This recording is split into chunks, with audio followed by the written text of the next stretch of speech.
ഗുരുപരമ്പരയെ സ്മരിച്ചുകൊണ്ട്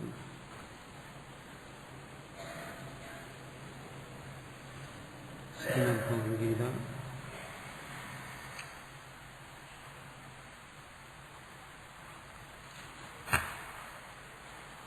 എഴുപതാം ശ്ലോകം.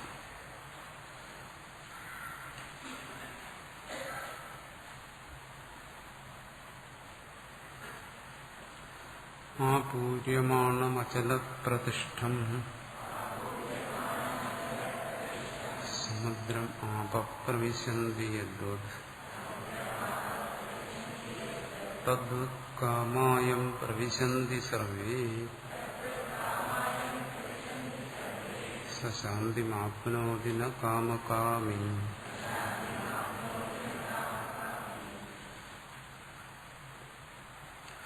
വിദുഷഃ ത്യക്തേഷണസ്യ സ്ഥിതപ്രജ്ഞസ്യ യതേരേവ മോക്ഷപ്രാപ്തി ന അസന്യാസിനഃ കാമകാമിനഃ ഇത്യേദം അർത്ഥം ദൃഷ്ടാന്തേന പ്രതിപാദയിഷ്യൻ ആഹ.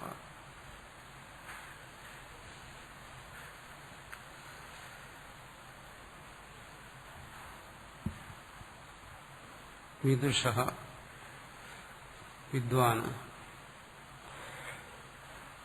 ഇങ്ങനെയുള്ളവനായിരിക്കണം. തെക്തേഷണസ്യ ഏഷണങ്ങളെ ത്യജിച്ചവൻ, ആഗ്രഹങ്ങളെ ത്യജിച്ചവൻ. സ്ഥിതപ്രജ്ഞസ്യ സ്ഥിതപ്രജ്ഞനുമായിരിക്കണം, വിദ്വാനുമായിരിക്കണം, സ്ഥിതപ്രജ്ഞനുമായിരിക്കണം. അങ്ങനെയുള്ള യതേരേവ യതിക്ക് മാത്രമേ മോക്ഷപ്രാപ്തിയുള്ളൂ. യതിക്ക് ഇവിടെ 3 വിശേഷങ്ങൾ കൊടുത്തിരിക്കുകയാണ്. ഒന്നയാൾ വിദ്വാനായിരിക്കണം, ത്യാഗിയായിരിക്കണം, സ്ഥിതപ്രജ്ഞനുമായിരിക്കണം. അങ്ങനെയുള്ള ഒരു രീതിക്ക് മാത്രമേ മോക്ഷപ്രാപ്തിയുള്ളൂ. എന്നത് അസന്യാസിന ത്യാഗമില്ലാത്തവന്, സന്യാസി ത്യാഗി, അസന്യാസി ത്യാഗമില്ലാത്തവന്, കാമകാമിന വിഷയങ്ങളെ കാമിക്കുന്നവന് ന മോക്ഷപ്രാപ്തി, അവന് മോക്ഷപ്രാപ്തിയില്ല. ഇത്യേദം അർത്ഥം ദൃഷ്ടാന്തേന പ്രതിപാദയിഷ്യനാഹ. ഈ കാര്യത്തെ ഒരു ദൃഷ്ടാന്തത്തിലൂടെ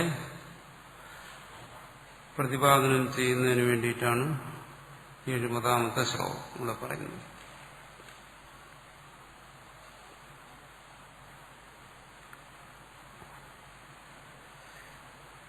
ഇവിടെ ഒരു ചോദ്യമുണ്ട്. ആത്മസാക്ഷാത്കാരം ഒരു നിമിഷം കൊണ്ട് കിട്ടുന്നതല്ല. എന്നാൽ സൂചി കൊണ്ട് ഒരു താമരദളം തുളയ്ക്കാൻ എത്ര സമയം വേണമോ അത്രയും സമയം മതി ആത്മസാക്ഷാത്കാരത്തിനെന്ന് പറയുന്നുവല്ലോ. വേദാന്തവാക്യ ശ്രവണ മാത്രയിൽ ഒരു ഉത്തമാധികാരിയിൽ എന്ത് മാറ്റമാണോ സംഭവിക്കുന്നത്, അതായത്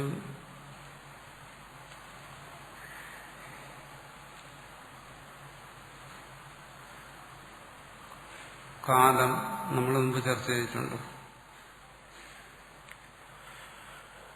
കാലത്തെക്കുറിച്ചാണ് ഇവിടെ ചോദിക്കുന്നത്. ആത്മസാക്ഷാത്കാരവും കാലവും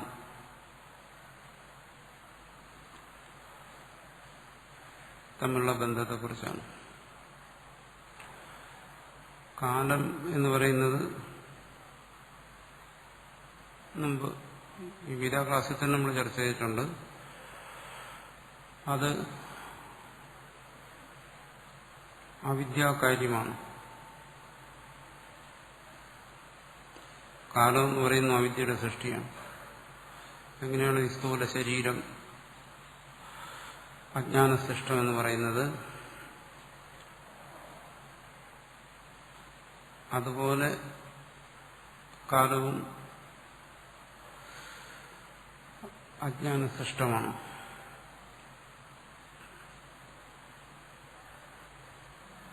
ജ്ഞാനം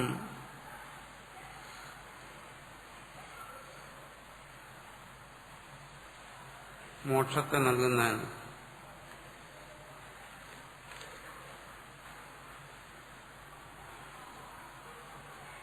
കാലത്തെ അപേക്ഷിക്കുന്നില്ല.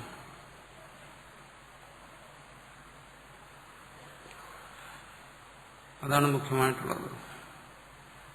ജ്ഞാനം കാലത്തെ അപേക്ഷിക്കുന്നില്ല എന്ന് പറയുന്നതാണ്. ജ്ഞാനം മോക്ഷത്തെ നൽകുന്നതിന് കാലത്തെ അപേക്ഷിക്കുന്നില്ല.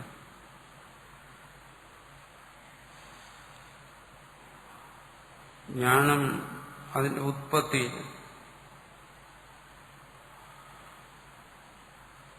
ജ്ഞാനം ഉത്പന്നമാകുന്നതാണ്.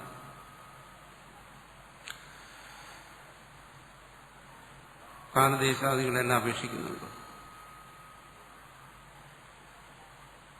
കാലദേശാദികളെ അപേക്ഷിച്ചാണ് അത് ഉത്പന്നമാകുന്നത്.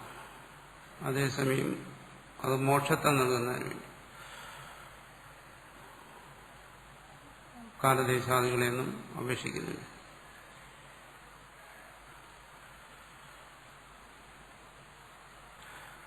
ആശ്രയം എന്ന് പറയുന്നത്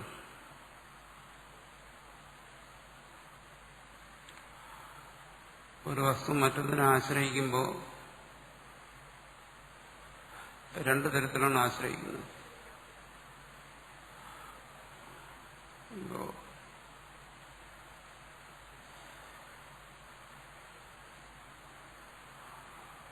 ഒരു വസ്തുവിന് നിലനിൽക്കുന്നതിന് മറ്റൊരു അധികരണം വേണം.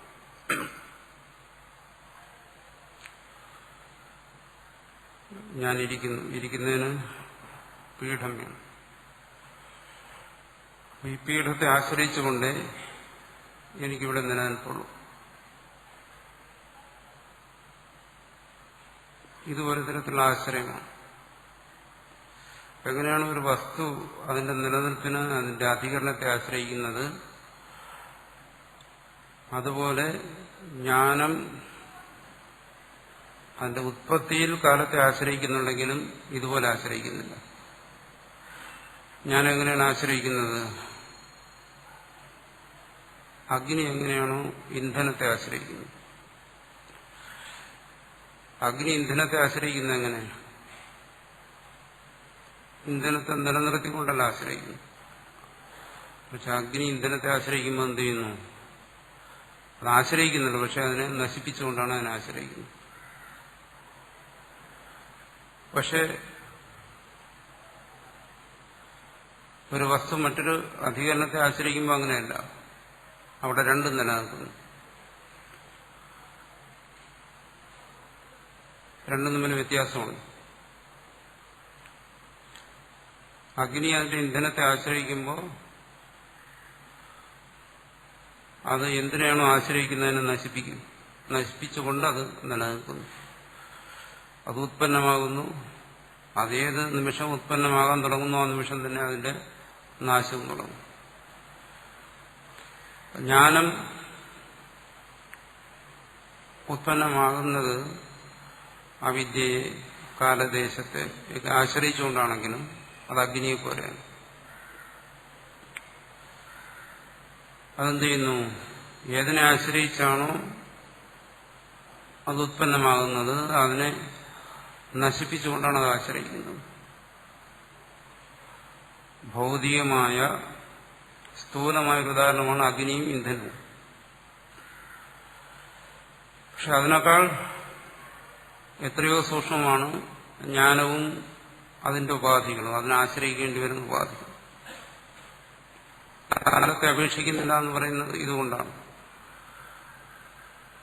ജ്ഞാനം പ്രകടമാകുന്നതുവരെയുള്ളൂ കാലദേശങ്ങൾക്ക് നിലനിൽക്കുക എന്ന് പറയുന്നത്. കാലദേശാദികൾ നിലനിർത്തുക, ജ്ഞാനവും നിലനിൽക്കുക, അത് സംഭവിക്കത്തില്ല. സകാരണം അതെല്ലാം നശിച്ചുപോകും.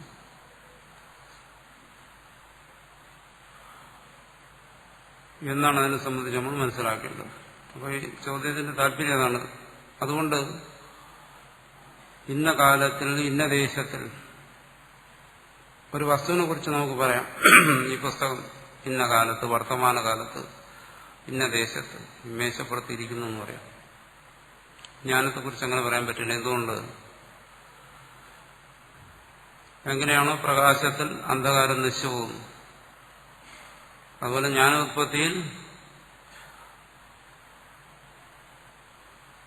സമകാലത്തിൽ സർവവും നശിക്കുന്നു. അതുപോലെ ഇന്ന കാലത്ത് ഇന്ന ദേശത്ത് ജ്ഞാനം എന്ന് ജ്ഞാനത്തെ സംബന്ധിച്ച് പറയാൻ പറ്റത്തില്ല. നമുക്ക് പറയാൻ പറ്റും ഇന്ന ഇരുളിലാണ് ഈ പ്രകാശം നിൽക്കുന്നതെന്ന് പറയാൻ പറ്റത്തില്ല. രണ്ടും ഭൗതികമായ പദാർത്ഥങ്ങളാണ്, അതിൽ കൂടി പറയാൻ പറ്റുന്നില്ല. ഇന്ന ഇരുളിൽ ഇന്ന പ്രകാശം അത് പറയാൻ പറ്റത്തില്ല. അതുപോലെ ഇന്ന ദേശത്ത് ഇന്ന കാലത്ത് ജ്ഞാനം എന്ന് പറയാൻ കഴിയുന്നില്ല. പിന്നെ ഇവിടെ പറയുന്നുണ്ടല്ലോ, എന്താണ്, വളരെ താമര ദളത്തെ തുളയ്ക്കുന്നതിനുള്ള സമയം മതി എന്നൊക്കെ പറയുന്നത്. അത് സമയത്തിന്റെ നിലനിൽപ്പിനെ നമുക്ക് ബോധ്യപ്പെടുത്തി തരാൻ വേണ്ടി പറയുന്നതല്ല. ഒരു ഉദാഹരണം പറയുമ്പോൾ അതിന്റെ താല്പര്യത്തെയാണ് എടുക്കേണ്ടത്, വാച്യാർത്ഥത്തെ അല്ല. ഇവിടെ പറയുന്നത് വളരെ യോഗ്യനായ ഒരുവനെ സംബന്ധിച്ചിടത്തോളം, ഒരു ഉത്തമ അധികാരിയെ സംബന്ധിച്ചിടത്തോളം ജ്ഞാനം അയത്നസിദ്ധമാണ് എന്ന് കാണിക്കാൻ വേണ്ടിയിട്ടാണ് അത് പറയുന്നത്. അല്ല അവിടെ കാലത്തിന്റെ നിലനിൽപ്പിനെ പറയുന്നതല്ല. എത്രയും അനായാസമാണ് ഭൗതികമായി നമ്മൾ വളരെ വേഗത്തിൽ ചെയ്യുന്ന ഒരു പ്രവൃത്തി പോലെ, അത്രയും അനായാസമായി അത് സഹജമായി ശ്രദ്ധിക്കുന്നു. അത് ഉത്തമ അധികാരി, അതിനു വേണ്ടിയിട്ടാണ് അത് പറയുന്നത്. അല്ലാതെ ഒരു പ്രത്യേക ക്ഷണത്തെക്കുറിച്ച് പറയുന്നതല്ല. വേദാന്ത ശ്രവണം മാത്രമേ അതിന് ഉത്തരാധികാരിക്ക് ഇതിനെ സംഭവിക്കുന്നു. ഇവിടെ കാലദേശങ്ങളെ അപേക്ഷിക്കാതെ തന്നെ ജ്ഞാനം നിലനിൽക്കുന്നു ഉത്തമാധികാരികൾ. സാധാരണ വസ്തുക്കളുടെ ഉത്പത്തി, സ്ഥിതി, നാശം കാലത്തെ അപേക്ഷിച്ചാണ്. ഉത്പത്തി, സ്ഥിതി മൂന്ന്, നമ്മൾ ഏത് വസ്തുവിനെ കുറിച്ച് ചിന്തിക്കുമ്പോഴും കാലത്തെ അപേക്ഷിച്ചാണ് ഉത്പത്തി, സ്ഥിതി, നാശം. ഇത് മൂന്ന് ഒരു ക്ഷണത്തിൽ ഉത്പന്നമാകുന്നെങ്കിൽ അടുത്ത ക്ഷണത്തിൽ സ്ഥിതി ചെയ്യും, ചുരുങ്ങിയ പക്ഷം അതിന്റെ അടുത്ത ക്ഷണത്തിൽ നശിക്കും. അതായത് 3 ക്ഷണം വേണം. ആ ക്ഷണം എത്ര സൂക്ഷ്മമായിക്കൊള്ളട്ടെ 3 ക്ഷണം വേണം. ജ്ഞാനത്തെ സംബന്ധിച്ച് അങ്ങനെയല്ല. എന്തുകൊണ്ട്? അവിടെ ഉത്പത്തി, സ്ഥിതി, നാശം എന്ന് 3 ക്ഷണത്തിന്റെ ആവശ്യമില്ല. കാരണം ജ്ഞാനം കാലത്തിനും കാരണമായിരിക്കുന്നതിനെ നശിപ്പിക്കുന്നു. അതുകൊണ്ട് നമ്മൾ പറയുന്ന ഈ അറിവ് നമ്മൾ ചിന്തിച്ചറിയുന്ന അറിവിൽ നിന്ന് വ്യത്യസ്തമായിരിക്കുന്നു. ഇതുകൊണ്ടാണ് ചിന്തിച്ചറിയുന്ന അറിവ് കാലത്തെ അപേക്ഷിച്ചാണ് ഉണ്ടാകുന്നത്. അവിദ്യാകാര്യമാണത്. അത് കാലഗണനയിൽപ്പെടുന്ന അറിവാണ്, കാലം കൊണ്ട് പരിച്ഛേദിക്കപ്പെടുന്ന അറിവാണ്. ആത്മബോധം അങ്ങനെയല്ല. അത് കാലനാശകമാണത്.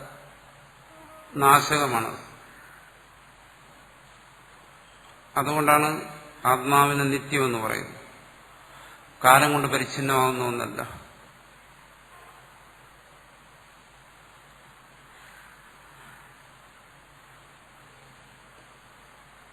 പിന്നെ ആത്മബോധം ഉണ്ടാകുന്നു, നശിക്കുന്നു എന്നെല്ലാം പറയുന്നതോ, അങ്ങനെ പറയുന്നതും ഏതൊരു വിഷയത്തെ പ്രതിപാദിക്കണമെങ്കിലും കാലബോധത്തോടുകൂടി പ്രതിപാദിക്കുന്നതാണ് കഴിയും. അതുകൊണ്ട് പറയുന്നതാണ് അങ്ങനെ. സ്ഥൂലമായ കാലബോധത്തെ ആശ്രയിക്കാതെ ഒരു തത്വത്തെയും പ്രതിപാദനം ചെയ്യാൻ പറ്റത്തില്ല. അങ്ങനെ തത്വത്തെ പ്രതിപാദനം ചെയ്യുമ്പോൾ തന്നെ ആ തത്വം പരമാർത്ഥത്തിൽ ഇന്നതാണ് എന്ന് കാലത്തെ നിഷേധിച്ചുകൊണ്ട് മനസ്സിലാക്കിയും വേണം. അപ്പൊ ജ്ഞാനം കാലത്തെ ബാധിക്കുന്നു.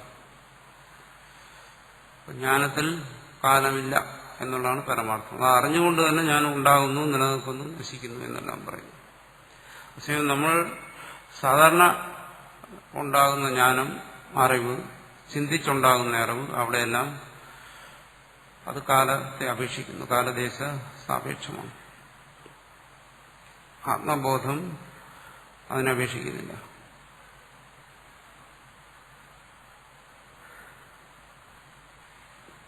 അഗ്നി ഇന്ധനത്തെ നശിപ്പിക്കുന്ന പോലെ അത് കാരണസഹിതം കാലത്തെ നശിപ്പിക്കുന്നു. അതുകൊണ്ടാണ് അത് ആശ്രയിക്കുന്നില്ലെന്ന് പറയുന്നത്.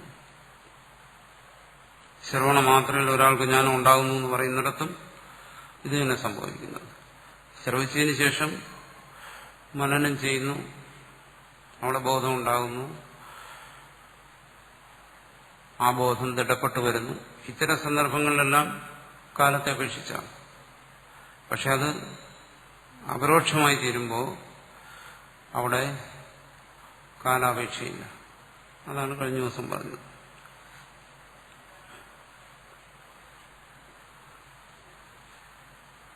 അടുത്ത് ചോദിക്കുന്നത് ജ്ഞാനി പ്രമാതാവല്ല എന്ന് പറഞ്ഞുവല്ലോ. അന്ധകരണത്തിന്റെ വികാര വിചാരങ്ങൾക്ക് ജ്ഞാനി സാക്ഷിയാണോ? അല്ലായെങ്കിൽ ആത്മാവിനെ അവസ്ഥാത്രയ സാക്ഷി എന്നെല്ലാം പറയുന്നത് എന്തുകൊണ്ട്?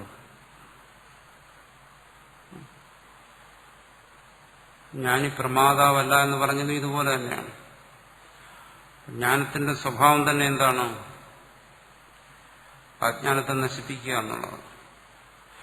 പ്രമാതൃത്വം എന്ന് പറയുന്നത് എന്താണ്? അജ്ഞാനത്തിന്റെ കാര്യമാണ്. അതാണ് കഴിഞ്ഞ ദിവസം ഭാഷയിൽ ചർച്ച ചെയ്തത്. ജ്ഞാനം അജ്ഞാനത്തെ നശിപ്പിക്കുന്നു, അതിന്റെ കാര്യമായ പ്രമാതൃത്വത്തെ നശിപ്പിക്കുന്നു. അതുകൊണ്ട് ജ്ഞാനിയിൽ പ്രമാതൃത്വമില്ല. ഞാൻ അറിയുന്നവൻ എന്നുള്ളൊരു ബോധത്തെ ആശ്രയിച്ചാണ് അറിവ് പ്രവർത്തിച്ചുകൊണ്ടിരിക്കുന്നത്. ജ്ഞാനിയിൽ ഞാൻ അറിയുന്നവൻ എന്നുള്ള ഒരു ബോധത്തെ ആശ്രയിച്ച് അറിവ് പ്രവർത്തിക്കുന്നില്ല.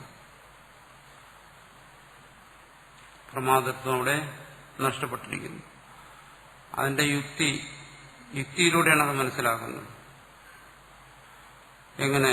കാരണം നശിക്കുമ്പോൾ കാര്യം നശിക്കുന്നു. ജ്ഞാനം കാരണമായ അജ്ഞാനത്തെ നശിപ്പിച്ചു.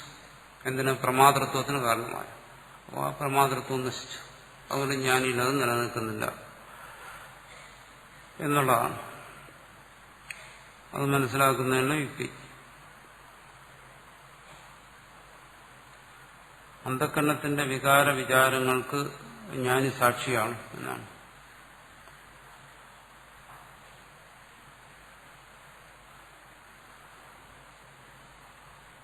ജ്ഞാനിയെ സംബന്ധിച്ചിടത്തോളം ഇതിന് ഈ ചോദ്യങ്ങൾക്ക് പല തലങ്ങളിൽ നിന്നുകൊണ്ടാണ് ശാസ്ത്രത്തിൽ മറുപടി പറയുന്നത്. അത് നമ്മൾ സമന്വയിപ്പിച്ച് മനസ്സിലാക്കണം. അന്ധകരണത്തിന്റെ വികാര വിചാരങ്ങൾക്ക് ഞാൻ സാക്ഷിയാണോ എന്ന് ചോദിച്ചു കഴിഞ്ഞാൽ ജ്ഞാനിയെ സംബന്ധിച്ചിടത്തോളം അന്ധകരണമേ ഇല്ല. പിന്നെ അന്ധകരണത്തിന്റെ വികാര വിചാരങ്ങൾക്ക് പ്രസക്തി, പിന്നെ അതിന് സാക്ഷിയാകുന്നതും പ്രസക്തമല്ല എന്ന് ഒരു തരത്തിൽ മനസ്സിലാക്കണം. അങ്ങനെ മനസ്സിലാക്കാം. അന്ധകരണമേ ഇല്ല. അന്ധകരണം അല്ലെങ്കിൽ മനസ്സ് എന്ന് പറയുന്നത് എന്താണോ? അത് മായാകാര്യമാണ്. മായ നശിച്ചാൽ പിന്നെ കാര്യം എവിടെ നിൽക്കത്തില്ല. കാരണം നശിച്ചാൽ പിന്നെ കാര്യം നിലനിൽക്കുന്നില്ല. അത് പിന്നെ അവിടെ അന്ധകരണമില്ല, അതിന്റെ വൃത്തികളില്ല, പിന്നെ അവിടെ സാക്ഷിയില്ല, ഒന്നുമില്ല. പിന്നെ സാക്ഷിയായി ഭാവന ചെയ്യാൻ പറയുന്നുണ്ട് ആരോട്? അജ്ഞാനിയോട്. എന്തുകൊണ്ട്? അജ്ഞാനിക്ക് ഇതൊക്കെ ഉള്ളതാണ്. അന്ധകരണമുണ്ട്, വികാര വിചാരങ്ങളുണ്ട്. അപ്പൊ അതിലേക്ക് ആസക്തമാകാതിരിക്കുന്നതിന് വേണ്ടി പറയുന്നുണ്ട് ശാസ്ത്രത്തിൽ തന്നെ സാക്ഷിയായി ഭാവന ചെയ്യുക. അത് ജ്ഞാനിക്ക് കൊടുക്കുന്ന ഉപദേശമല്ല, അജ്ഞാനിക്ക് കൊടുക്കുന്ന ഉപദേശമാണ്. അതുകൊണ്ട് അങ്ങനെ ഒരു തരത്തിൽ എന്താണ്, മനസ്സില്ല, മനസ്സ് പരമാർത്ഥത്തിൽ ഇല്ലാത്ത ഒന്നാണ്. എന്നാ മനഃപാവി വിദ്യത, മനസ്സൊരിടത്തും നിലനിൽക്കുന്നില്ല. മനസ്സ് പ്രപഞ്ചത്തിലില്ല, ആത്മാവിനുമില്ല. ആത്മാവ് നിർഗുണമാണ്, അതിലെങ്ങനെ മനസ്സ് നിലനിൽക്കും? അതുകൊണ്ട് ആത്മാവിൽ നിൽക്കാൻ മനസ്സിന് കഴിയത്തില്ല. പ്രപഞ്ചം അതുകൊണ്ടെന്താണ്? ഈ രണ്ടിടത്തും ഇല്ലെങ്കിൽ മനസ്സില്ല. അപ്പൊ ജ്ഞാനിയെ സംബന്ധിച്ചിടത്തോളം അന്ധകരണമേ ഇല്ല. പിന്നെ വികാര വിചാരങ്ങളില്ല. അവിടെ ജ്ഞാനിക്ക് ഇതിന്റെ ഒന്നും സാക്ഷിയായി ഭാവന ചെയ്യേണ്ട ആവശ്യമില്ല. അതുകൊണ്ടെങ്കിൽ അതിന്റെ ആവശ്യം വരണം, ഇതിന്റെ ആവശ്യമില്ല. അല്ലെങ്കിൽ ആത്മാവിനെ അവസ്ഥാത്രയ സാക്ഷി എന്നെല്ലാം പറയുന്നത് എന്തുകൊണ്ടാണ്? അത് അജ്ഞന് വേണ്ടി പറയുന്നതാണ്, ജ്ഞാനിക്ക് വേണ്ടി പറയുന്നതാണ്. ആത്മാവിന് അവസ്ഥാത്രയ സാക്ഷി എന്ന് ആരോട് പറയുന്നു? അജ്ഞനോട് പറയുന്നു. ആർക്കാണോ മനസ്സുള്ളത്, അവസ്ഥകളുള്ളത്, അവനോട് പറയുന്നു. ഈ അവസ്ഥകളില്ലാത്ത അതാണ് ജ്ഞാനം, അല്ലെങ്കിൽ അതാണ് ജ്ഞാനിയുടെ നില എന്നാണ് മനസ്സിലാക്കേണ്ടത്. അവിടെ അവസ്ഥകളുമില്ല, മനസ്സുമില്ല എന്നാണ്.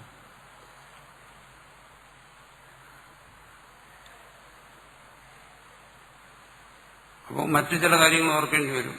അവിടെ മനസ്സുമില്ല, അവസ്ഥകളുമില്ലെങ്കിൽ പിന്നെ ജ്ഞാനിയുടെ വ്യവഹാരങ്ങളൊക്കെ നടക്കുന്നു. എങ്ങനെ നടക്കുന്നു? മനസ്സില്ലാതെ എങ്ങനെയാ ജ്ഞാനി നമ്മളോട് സംസാരിക്കുന്നത്? ശിഷ്യനെ ഉപദേശിക്കുന്നത് എങ്ങനെ? അതിനൊക്കെ മനസ്സ് വേണ്ടേ? അതിന് നമ്മൾ സമാധാനം നമുക്ക് പറഞ്ഞിട്ടുള്ളതാണ്. അജ്ഞാനിയുടെ നിലയിൽ നിന്നുകൊണ്ട് അതിനെ ആരോപിതമെന്ന് പറയും, അജ്ഞാനിയുടെ കൽപ്പന. ജ്ഞാനിയുടെ തലത്തിൽ നിന്നുകൊണ്ട് അതിനെ പറയും എന്താണ്? ബാധിത അനുവൃത്തി. പലതവണ നമ്മൾ ചർച്ച ചെയ്തിട്ടുള്ള എല്ലാം മറന്നുപോകുന്നതാണ് പ്രശ്നം. യാനിശ സർവഭൂതാനാം ഈ ശ്ലോകത്തിന്റെ വെളിച്ചത്തിൽ ജ്ഞാനിയുടെ സുഷുപ്തിയും അജ്ഞാനിയുടെ സുഷുപ്തിയും തമ്മിൽ എന്താണ് വ്യത്യാസം? ആദ്യം മനസ്സിലാക്കുക, ജ്ഞാനിക്ക് സുഷുപ്തിയില്ല. അജ്ഞാനിക്ക് ഉള്ളതെല്ലാം ജ്ഞാനിക്ക് ഉണ്ടെന്ന് കരുതുന്നതാണ് കുഴപ്പം. അതാണ് നമ്മുടെ നിർബന്ധം. അജ്ഞാനിയുടെ സുഷുപ്തി എന്ന് വെച്ചാൽ നമുക്ക് പരിചയമുള്ള കാര്യമാണ്. ഇത് തന്നെ ജ്ഞാനിക്കും വേണമെന്നാണ്. അപ്പൊ നമുക്കുള്ളതെല്ലാം ജ്ഞാനിക്കും ഉണ്ടായാലേ നമുക്ക് സമാനം വരുത്തും. എന്നുവെച്ചാൽ അജ്ഞാനി എന്താണ് ആഗ്രഹിക്കുന്നത്? തന്നെ പോലെ ആക്കുക ജ്ഞാനി.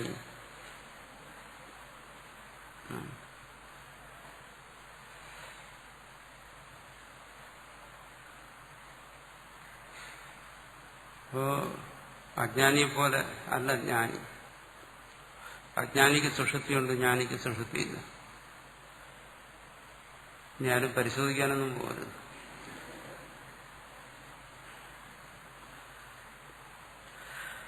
അതായത് അപ്പൊ ചിന്തിക്കുക, അങ്ങനെയാണെങ്കിൽ ഞാൻ ഈ രാത്രി എന്തായിരിക്കും ചെയ്യുന്നതെന്ന് പരിശോധിച്ചാണ്. ഉറങ്ങുന്നുണ്ടോ അതോ ഉണർന്നിരിക്കുന്നു? ഞാനീ പകല് ചെയ്യുന്നത് തന്നെയാണ് രാത്രിയും ചെയ്യുന്നത്, വ്യത്യാസമൊന്നുമില്ല. അജ്ഞാനിയാണ് പകലൊന്നും രാത്രി വേറൊന്നും ചെയ്യുന്നത്. അത് നമ്മൾ നോക്കാൻ പോകേണ്ട കാര്യമില്ല. പകലും രാത്രിയും തമ്മിൽ വ്യത്യാസമില്ല. പറഞ്ഞല്ലോ, അവസ്ഥകൾ തന്നെ ഇല്ല ജ്ഞാനിക്ക്. ഇപ്പോ നമുക്ക് ആകാംക്ഷ ജ്ഞാനിയുടെ രാത്രിയെക്കുറിച്ചാണ്. ജ്ഞാനിയുടെ പകലിനെ കുറിച്ച് ആർക്കും ആകാംക്ഷ ഇല്ലാണ്ട്.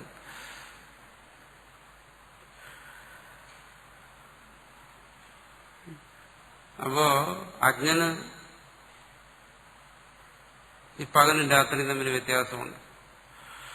അവന്റെ പകല് വേറെ, രാത്രി വേറെ.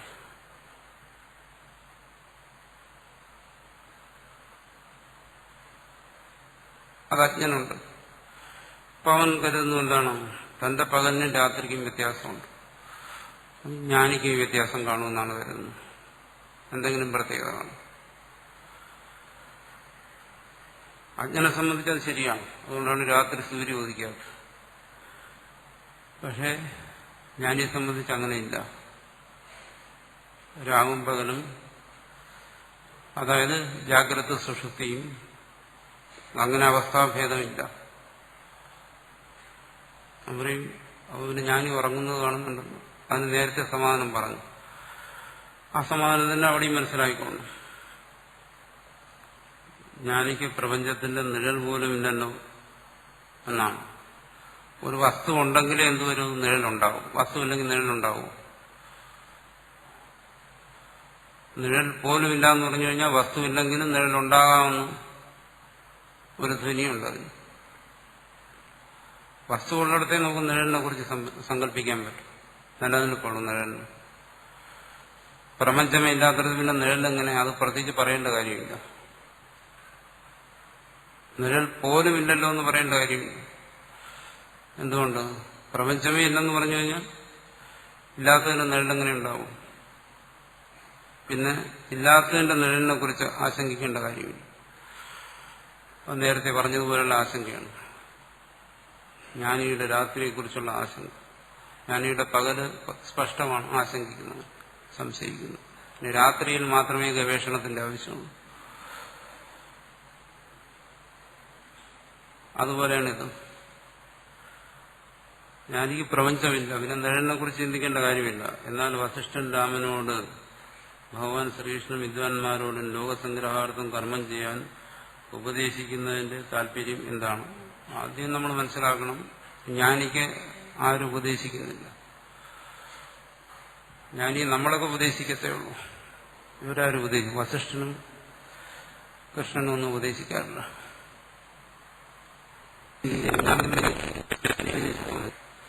അർജുനൻ ജ്ഞാനിയാണെങ്കിൽ അർജുനനെ നിമിത്തമാക്കി ലോകത്തിന് ഉപദേശിക്കുന്നു എന്നടക്കണം. ഇതിൽ മുഖ്യമായി വരുന്നവരും നമ്മുടെ ഈ ചോദ്യങ്ങളിലെല്ലാം മുഖ്യമായിരിക്കുന്ന ഒരു പ്രശ്നം അതാണ്.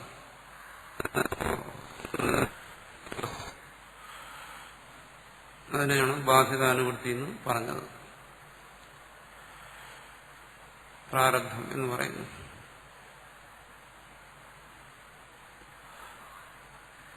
അതൊരു സമാധാനം മാത്രമാണ്.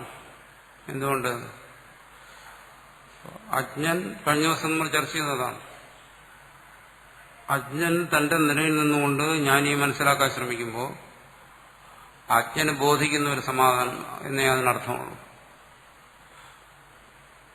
അജ്ഞനെ ബോധ്യപ്പെടുത്താൻ, അജ്ഞനെ സമാധാനപ്പെടുത്താൻ വേണ്ടി ഇവർ പറയുന്ന ഒരു സമാധാനം പ്രാരബ്ധം.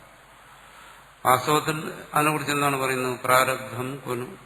പ്രാരബ്ധം എവിടെയാണ്? ഇല്ല എന്നാണ്. പരമാർത്ഥത്തിൽ അതില്ല എന്നുള്ളതാണ്. പക്ഷെ ഇല്ല എന്ന് പറഞ്ഞു കഴിഞ്ഞാൽ അജ്ഞനെ ബോധിക്കില്ല. അജ്ഞനെ ബോധിപ്പിക്കണം. ശാസ്ത്രം ശ്രമിക്കുന്നതിന് വേണ്ടിയിട്ടാണ്. സത്യം പറഞ്ഞു കഴിഞ്ഞാൽ ചിലപ്പോൾ അത് ബോധിച്ചില്ലെന്ന് വരും. ബുദ്ധിക്ക് പിടികിട്ടാതെ വരും. ബുദ്ധിക്ക് പിടികിട്ടാൻ വേണ്ടിയിട്ട് പറയുന്നത് എന്താണോ? പ്രാരബ്ധമുണ്ട് എന്ന് പറയുന്നു. പരമാർത്ഥത്തിൽ അതില്ല എങ്കിൽ, പരമാർത്ഥത്തിൽ പ്രപഞ്ചമില്ല, അതിന്റെ നിഴലുമില്ല. പ്രപഞ്ചമില്ലെങ്കിൽ പിന്നെ നിഴലില്ല, വസ്തു ഉണ്ടെങ്കിലേ നിഴലുള്ളൂ. എന്നാലും അത് അങ്ങനെ ബോധിപ്പിക്കേണ്ടി വരുന്നത്, അല്ലെങ്കിൽ അങ്ങനെ ബോധിക്കേണ്ടി വരുന്നത് അജ്ഞൻ സ്വന്തം നിലയിൽ നിന്നുകൊണ്ട് ജ്ഞാനിയെയും ജ്ഞാനത്തെയും ജ്ഞാനിയുടെ നിലയും ഒക്കെ മനസ്സിലാക്കാൻ ശ്രമിക്കുന്നതുകൊണ്ടാണ്. അതുകൊണ്ട് സമാധാനം കൊടുക്കാൻ വേണ്ടിയിട്ടാണ്.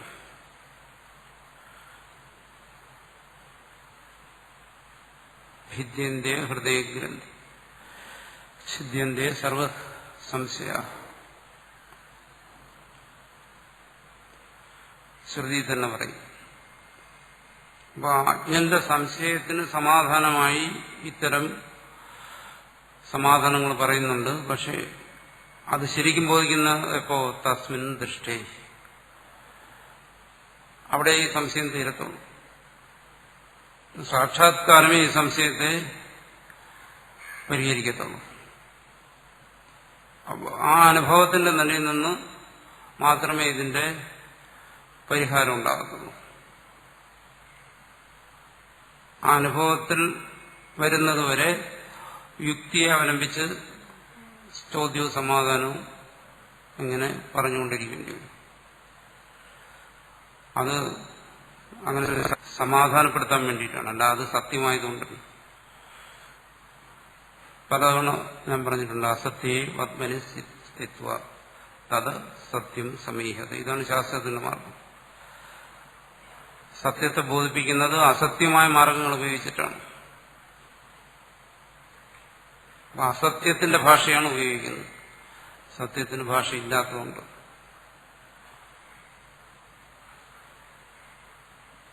അവിടെ യുക്തി ആശ്രയിക്കേണ്ടി വരും.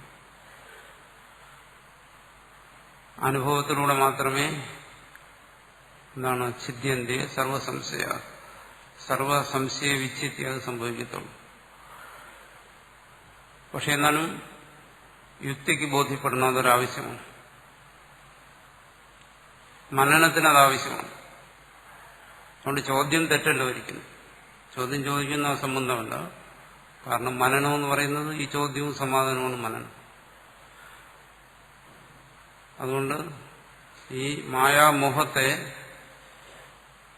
അകറ്റുന്നതിന് ഉപായമായി പറയുന്നു ഈ ചോദ്യവും ഉത്തരവും തന്നെ. അതിനാണ് മനനം എന്ന് പറയുന്നത്. ന്യായ ചർച്ചയും ഈശസ് മനനം വ്യപദേശ. മനനം എന്ന് പറയുന്നത് ഈ ന്യായ ചർച്ചയാണ്, യുക്തി ചർച്ചയാണ്. അതാണ് മനനം എന്ന് പറയുന്നത്. അതുകൊണ്ട് അത് ആ ചോദ്യം അങ്ങനെ തുടർന്നുകൊണ്ടിരിക്കുന്നതാണ് ഇതിന്റെ ഒരു വഴി. അത് അവസാനിക്കാതിരിക്കുന്നതാണ്. അടുത്ത ഭാഷ്യത്തിലേക്ക് നോക്കുക. ഇതിനൊരു പ്രധാനപ്പെട്ട കാര്യമാണ് പറയുന്നത് സ്ഥിതപ്രജ്ഞനെ സംബന്ധിച്ച്. ആപൂര്യമാണം അദ്ഭി അചലപ്രതിഷ്ഠം അചലതയാ പ്രതിഷ്ഠാവസ്ഥിതിയസ്യ തം അചലപ്രതിഷ്ഠം സമുദ്രം ആപഹ സർവതോ ഗത പ്രവിശന്തി സ്വാത്മസ്ഥം അവിക്രിയമേവ സന്തം യദ്വത് തദ്വത് കാമാഹ വിഷയസന്നിധൗ അപി സർവതഃ ഇച്ഛാവിശേഷാഃ യം പുരുഷം സമുദ്രമിവ ആപഹ അവികുർവതഃ പ്രവിശന്തി സർവേ ആത്മന്യേവ പ്രലീയന്തെ ന സ്വാത്മവശം കുർവന്തി സ ശാന്തിം മോക്ഷം ആപ്നോതി ന ഇതരഃ കാമകാമി കാമ്യന്തേ ഇതി കാമാഃ വിഷയാഃ താൻ കാമയിതും ശീലം യസ്യ സ കാമകാമി നൈവ പ്രാപ്നോതി ഇത്യർത്ഥഃ. ഇവിടെ സ്ഥിതപ്രജ്ഞന്റെ അവസ്ഥയെക്കുറിച്ച് പറയുകയാണ്. അതിന്റെ ഭാഷ്യം ഒറ്റ വരിയിൽ തീർത്തിരിക്കുകയാണ്, ഒരു വാചകത്തിൽ. ആപൂര്യമാണം, നിറഞ്ഞുകൊണ്ടേയിരിക്കുക. സമുദ്രം എപ്പോഴും നിറഞ്ഞുകൊണ്ടേയിരിക്കും. നദീജലങ്ങളും മറ്റ് ജലാശയങ്ങളുടെ ജലങ്ങളും വന്ന് സമുദ്രം നിറഞ്ഞുകൊണ്ടേയിരിക്കുന്നു. അതാണ് ആപൂര്യമാണ്. അദ്ഭി ജലം കൊണ്ട്. പക്ഷേ സമുദ്രം എങ്ങനെയിരിക്കുന്നു? അചലപ്രതിഷ്ഠം, ചലിക്കാതെ ഒരേ നിലയിൽ തന്നെ നിൽക്കുന്നു. സമുദ്രത്തിലേക്ക് നദി ഒഴുകിയിറങ്ങുന്ന ഭാഗത്ത് ചെന്ന് നോക്കിയാൽ ചിന്തിക്കുന്നവന് അതിശയം തോന്നുന്നു. എന്താണോ പ്രതിക്ഷണം ഇത്രയും ജലം സമുദ്രത്തിലേക്ക് പ്രവേശിച്ചിട്ടും അത് അനേക കോടി വർഷങ്ങളായി ഇതിങ്ങനെ സംഭവിച്ചുകൊണ്ടിരുന്നിട്ടും സമുദ്രത്തിന് മാറ്റമൊന്നും സംഭവിക്കുന്നില്ല. മാറ്റം സംഭവിക്കാന്ന് വെച്ചാൽ സമുദ്രം കരയിലേക്ക് കയറി വരുന്നില്ല. എത്ര ജലം ചെന്നു കഴിഞ്ഞാലും എന്ത് ചെയ്യുന്നു? അത് ഉൾക്കൊള്ളുന്നു, അല്ലെങ്കിൽ അവിടെ വിലയം പ്രാപിക്കുന്നു.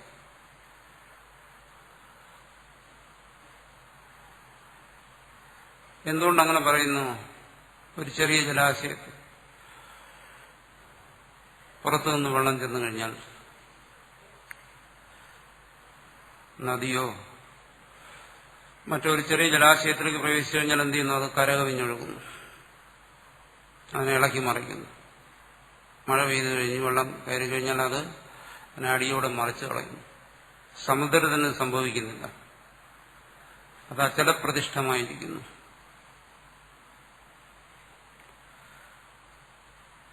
അചലതയാ പ്രതിഷ്ഠ അവസ്ഥിതി, അചലമായി ചലനം കൂടാതെ പ്രതിഷ്ഠ അവസ്ഥിതി നിലനിൽക്കുന്നു. യസ്യ തം അചലപ്രതിഷ്ഠ. അത് സമുദ്രത്തിന്റെ ഒരു സവിശേഷതയാണ്. അതിന് മറ്റു പല കാരണങ്ങളുണ്ടാകാം. സമുദ്രത്തിൽ നിന്ന് ജലം ആവിയായി പോകുന്നു, വീണ്ടും അത് മഴയായി വരുന്നു, വീണ്ടും അത് സമുദ്രത്തിലേക്ക് വരുന്നു. അപ്പോൾ എത്രമാത്രം അത് ഉൾക്കൊള്ളുന്നു അത്രമാത്രം അതിൽ നിന്ന് പുറത്തു പോകുന്നു. അതെല്ലാം മറ്റു കാര്യങ്ങൾ. ഇവിടെ അതല്ല ഉദ്ദേശിക്കുന്നു.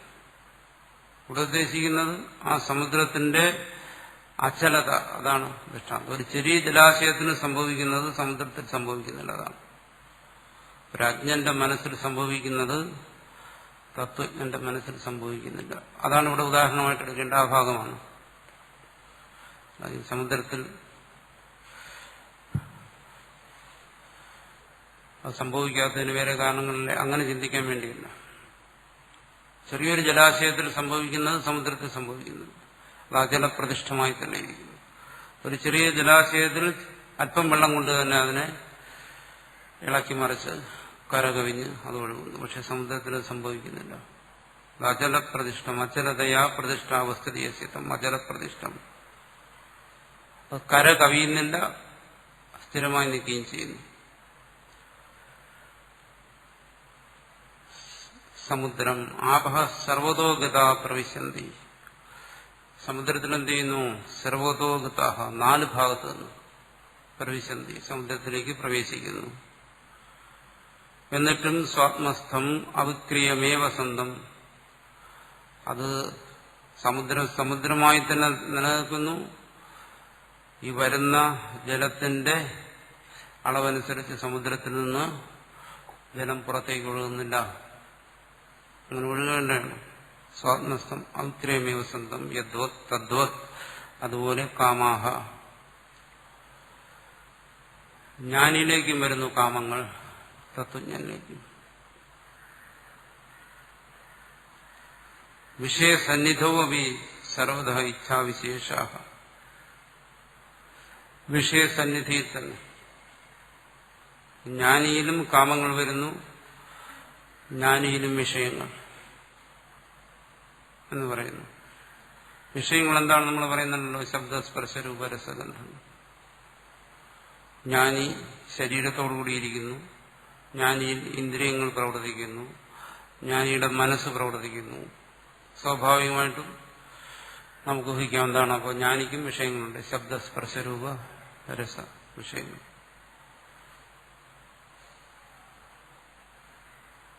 ഇത് സമാധിസ്ഥനായ പ്രപഞ്ചവിസ്മൃതിയിലിരിക്കുന്ന ഒരാളെ കുറിച്ചല്ല പറയുന്നത്, സ്ഥിതപ്രജ്ഞനെ കുറിച്ചാണ് പറയുന്നത്.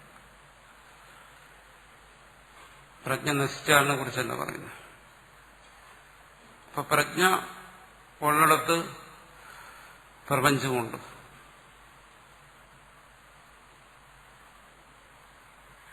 അപ്പോൾ ഉണർന്നിരുന്ന് അജ്ഞൻ എങ്ങനെയാണോ വ്യവഹാരങ്ങൾ ഏർപ്പെടുന്നത് പോലെ അതുപോലെ ജ്ഞാനിയും ഉണർന്നിരുന്ന് വ്യവഹാരങ്ങൾ ഏർപ്പെടുന്നതായി കാണുന്നുണ്ട്. നേരത്തെ ഞാൻ പറഞ്ഞല്ലോ, ജ്ഞാനിക്കും പകലും രാത്രിയുമുണ്ട്, ഇരുട്ടും വെളിച്ചവുമുണ്ട്, ഉണർവും ഉറക്കവുമുണ്ട്. അതാണ് വിഷയസന്നിധി എന്ന് പറയുന്നത്. അപ്പൊ ശബ്ദസ്പർശ രൂപരസഗന്ധങ്ങളായ വിഷയങ്ങളും ജ്ഞാനിയുടെ മുമ്പിലുണ്ട്. ഇത്രയും ഉണ്ടെങ്കിൽ എന്ത് വരുന്നു? ഇവിടെ ഇച്ഛാവിശേഷ, പലതരത്തിലുള്ള കാമനകളും വരാം. ജ്ഞാനിക്കും വരാം കാമന. ജ്ഞാനിക്ക് കാമന വന്നു കഴിഞ്ഞാൽ പിന്നെ അജ്ഞനുമായിട്ട് എന്താ വ്യത്യാസം? വ്യത്യാസമുണ്ട്. അതാണ് ഇവിടെ പറയുന്നത്. അചലപ്രതിഷ്ഠ. കാമനയുടെ ഉത്പത്തിയിലും പ്രാപ്തിയിലും വ്യത്യാസമുണ്ട്. ജ്ഞാനി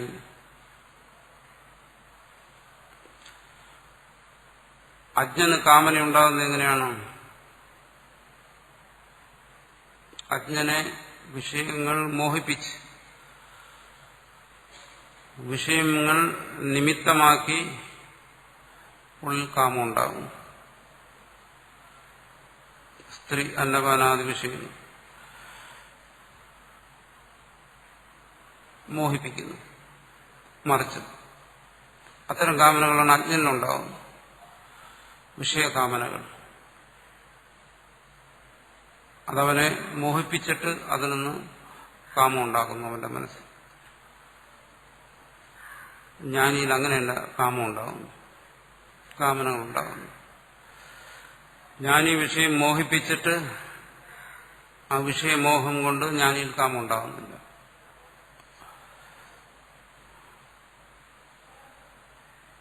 ജ്ഞാനിയിൽ കാമനകൾ എങ്ങനെ ഉണ്ടാകുന്നു? അതിനാണ് നേരത്തെ പറഞ്ഞ സമാധാനം. പ്രാരബ്ധം. പ്രാരബ്ധമാണ് ജ്ഞാനിയിൽ കാമത്തെ ഉണ്ടാകുന്നത്.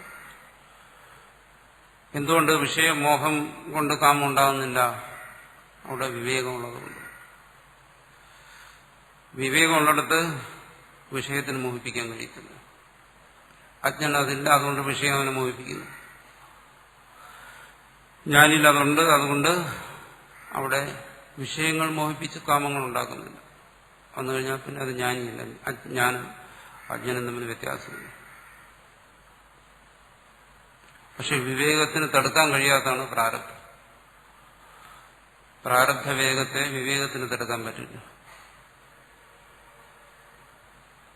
എന്തുകൊണ്ട്? അത് വിവേകം വരുന്നതിന് മുമ്പ് തന്നെ സ്ഥാനം പിടിച്ചതാണ്. വിവേകം എത്തിച്ചേരുന്നതിന് മുമ്പ് തന്നെ എത്തിച്ചേർന്നതാണ് പ്രാരബ്ധം എന്ന് പറയുന്നത്. അതുകൊണ്ട് തന്നെ എന്ത് വരുന്നു? പ്രാരബ്ധ രൂപത്തിൽ കാമനകൾ വരാം. അപ്പൊ വിഷയം മോഹിപ്പിക്കാത്ത കാമങ്ങളെന്ന് പറയുമ്പോൾ എന്ത് കാമനകളാണ്, എന്ത് ഇച്ഛകളാണ് ജ്ഞാനിയിൽ വരുന്നത്? ജ്ഞാനിയിൽ അവശേഷിക്കുന്ന സദ്വാസനകൾ കൊണ്ടുണ്ടാകുന്ന കാമങ്ങൾ, അതാണ് ജ്ഞാനിയിൽ വരുന്ന കാമങ്ങൾ. അപ്പൊ ജ്ഞാനിക്കും കാമനയുണ്ട്, അതുകൊണ്ട് എനിക്കും എന്തുകൊണ്ട് പാടില്ല എന്ന് ചിന്തിക്കാൻ ഒക്കത്തില്ല. ജ്ഞാനിയിൽ അവശേഷിക്കുന്ന എന്താണ്?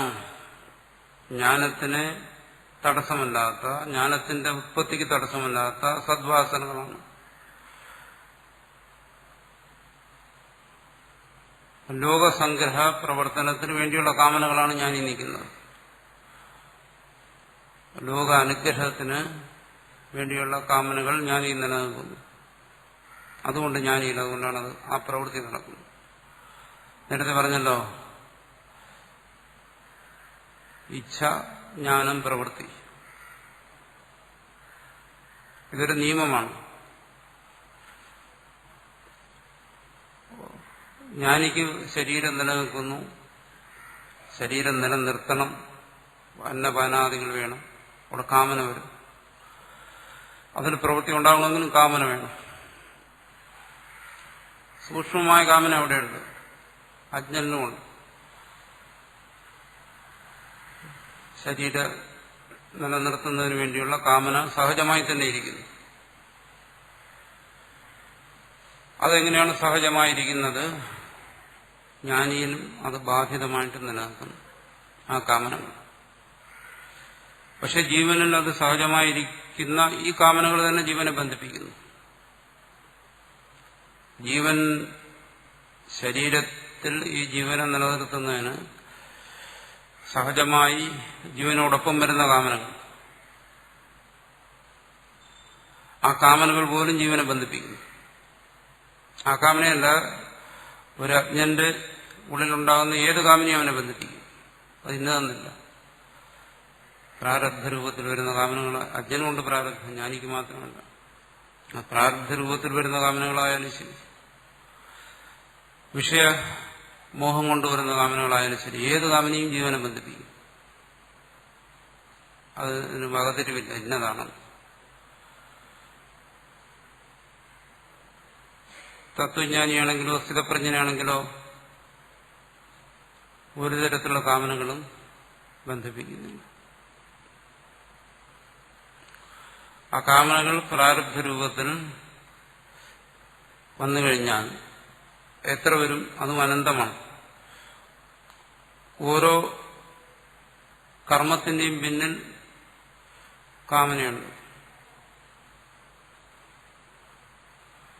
ഒരു കർമ്മത്തിന്റെ പിന്നിൽ ഒരു ജ്ഞാനം, ആ ജ്ഞാനത്തിന്റെ പിന്നിൽ ഒരു കാമന. അങ്ങനെ സർവകർമ്മങ്ങൾക്കും പിന്നിൽ കാമനകളുണ്ട്, സൂക്ഷ്മമായ കാമനകളുണ്ട്.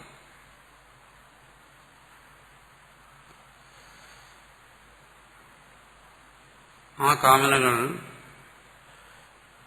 അജ്ഞൻ എങ്ങനെ പ്രവർത്തിക്കുന്നു? പ്രാരബ്ധം കൊണ്ടോ അല്ലെങ്കിൽ മോഹം കൊണ്ടോ അവിവേകം കൊണ്ടോ അജ്ഞനൊരു കാമന ഉണ്ടായിക്കഴിഞ്ഞാൽ ആ കാമന അവനിൽ ആ കാമത്തെ വർദ്ധിപ്പിക്കുന്നു. കാമനകൾ കാമത്തെ വർദ്ധിപ്പിക്കുന്നു. അത് തുടർന്നുകൊണ്ടേയിരിക്കും. അതിനെപ്പോഴെങ്കിലും ഒരു പ്രതിബന്ധം ഉണ്ടാകുമ്പോൾ ഉണ്ടാകുന്നതുവരെ ആ കാമം തുടർന്നുകൊണ്ടേയിരിക്കും.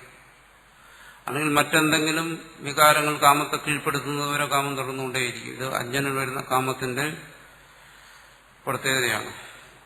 അജ്ഞന്റെ കാമം ഒരിക്കലും സ്വയം നശിക്കത്തില്ല. കാമം നശിക്കുന്നത് പ്രധാനമായിട്ട് ഒന്ന് കാമപൂർത്തിയുണ്ട്. ആ കാമം അതിന്റെ ഫലത്തെ നിറവേറ്റിയ കാമം നശിക്കും. കാമം വിഘ്നങ്ങൾ കൊണ്ട് നശിക്കും. എന്തെങ്കിലും കാമത്തിന് പ്രതിബന്ധം വന്നു കഴിഞ്ഞാൽ, അല്ലെങ്കിൽ മറ്റെന്തെങ്കിലും വികാരം കാമത്തെ കീഴ്പ്പെടുത്തിയാൽ കാമം നശിക്കും. ഭയം കാമത്തെ കീഴ്പ്പെടുത്തും, ക്രോധം കാമത്തെ കീഴ്പ്പെടുത്തും, ലജ്ജ കാമത്തെ കീഴ്പ്പെടുത്തും.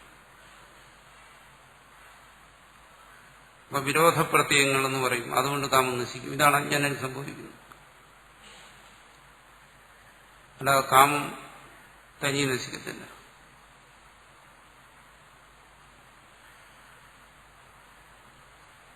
അജ്ഞനിൽ ചിലപ്പോൾ വിവേകം കൊണ്ട് നശിക്കും. അല്പമായ വിവേകം കൊണ്ട് കാമത്തിന് നാശം വരും.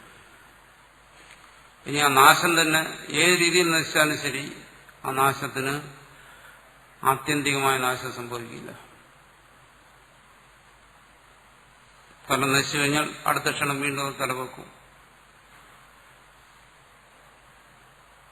ഇനി നശിക്കുമ്പോൾ തന്നെ അത് പൂർണ്ണമായി നശിക്കുന്നില്ല, ഭാഗികമായി നശിക്കും. ശക്തമായ സംസ്കാരത്തെ ഉണ്ടാക്കിയിട്ടാണ് നശിക്കുന്നത്. അതുകൊണ്ടത് ഭാഗികമായി നശിക്കത്തുള്ളൂ. സ്ഥൂലമായി നശിച്ചാലും സൂക്ഷ്മമായി നിൽക്കും.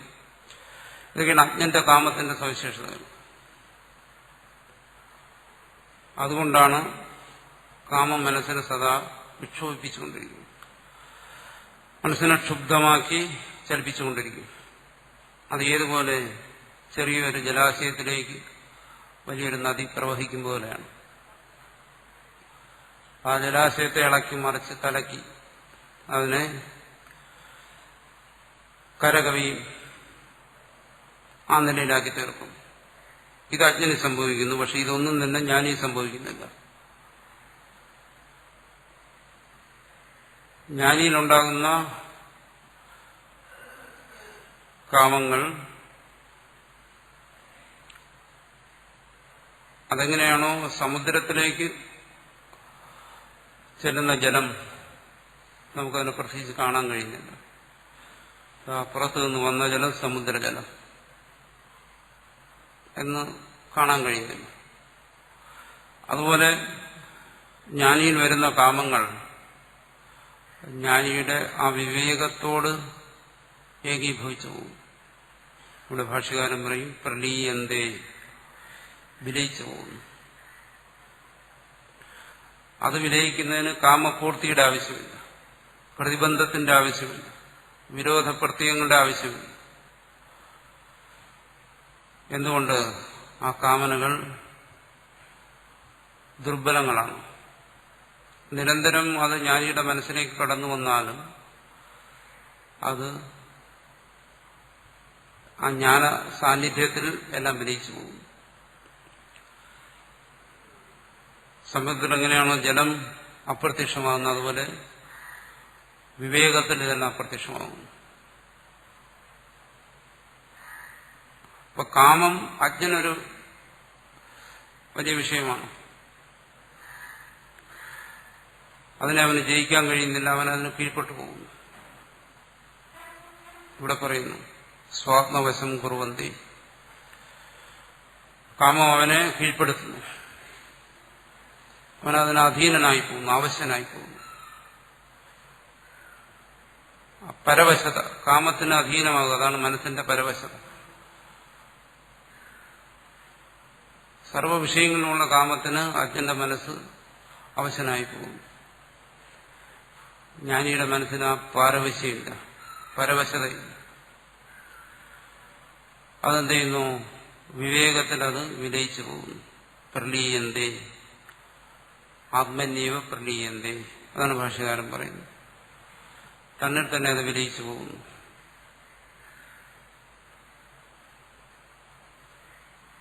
ജ്ഞാനിയിൽ ഭോഗമില്ല, കാമനയുടെ പൂർത്തീകരണം അവിടെയില്ല. അത് ജ്ഞാനിയുടെ കർണങ്ങളെ വിഷയങ്ങളിലേക്ക് പ്രേരിപ്പിക്കുന്നില്ല. അതിനൊന്നും അവന് ശക്തിയില്ല. പക്ഷെ അതവിടെ കടന്നു വരുന്നുണ്ട്. പക്ഷേ അതിന് ഇതൊന്നിനും ശേഷിയില്ല. അതാണ് ഇവിടെ പറഞ്ഞത്. എന്താണ്? ന സ്വാത്മവശം കുറുവന്തി.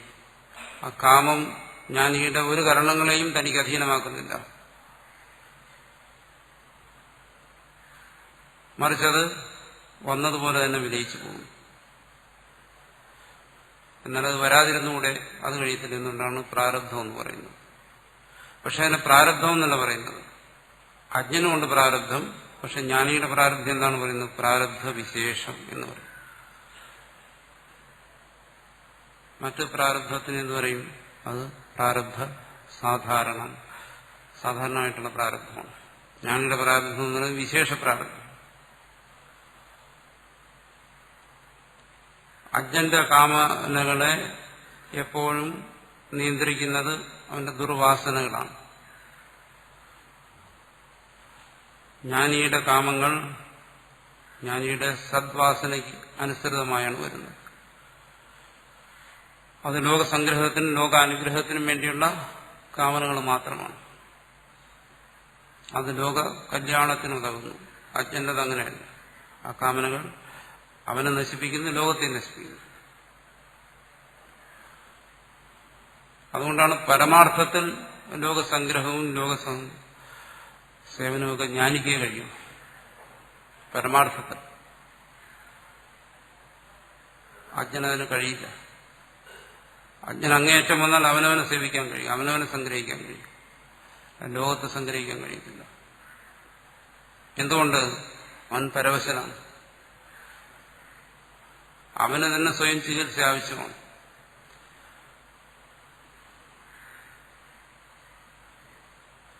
അവൻ മറ്റുള്ളവരെ ചികിത്സിക്കാൻ പോയാൽ ശരിയാകത്തില്ല.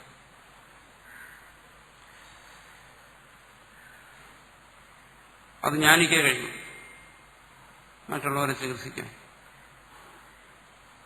അതുകൊണ്ടുള്ള പറയുന്നത് തദ്വത് കാമാഹ. ആ സമുദ്രത്തെ പോലെ. ആ സമുദ്രത്തിന്റെ ദൃഷ്ടാന്തം രണ്ടു തരത്തിലാണ്. ഒന്ന്, സമുദ്രം കര കവിയുന്നില്ല, മറ്റൊന്ന് സമുദ്രം ഇളകുന്നില്ല. അതുതന്നെയാണ് ജ്ഞാനിയിൽ സംഭവിക്കുന്നത്. ജ്ഞാനിയിൽ വരുന്ന കാമങ്ങൾ അത് അജ്ഞന്റെ ഇതുപോലെ പുതിയ കാമങ്ങളെ സൃഷ്ടിക്കുന്നില്ല. ആ കാമം കർമ്മത്തിന് പ്രേരണ കൊടുക്കുന്നില്ല. അജ്ഞന്റെ കർമ്മപ്രേരണ കാമമാണ്. ജ്ഞാനിയിൽ കാമം കർമ്മത്തിന് പ്രേരണമല്ല.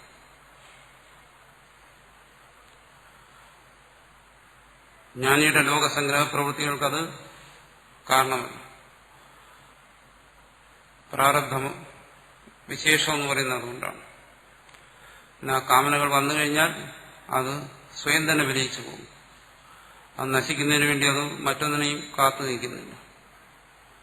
കാമപൂർത്തിയിലൂടെ നശിക്കുന്നില്ല. എന്തുകൊണ്ട്? അവിടെ ഭോഗം നടക്കുന്നില്ല. ഞാൻ വിഷയാനുഭവം, അതാണ് ഭോഗം എന്ന് പറയുന്നത്. ആ വിഷയാനുഭവം അവിടെ ഇല്ല. ആത്മാനുഭവമേ ഉള്ളൂ. അതുകൊണ്ടാണ് വിഷയാനുഭവം ഇല്ലാത്തത്.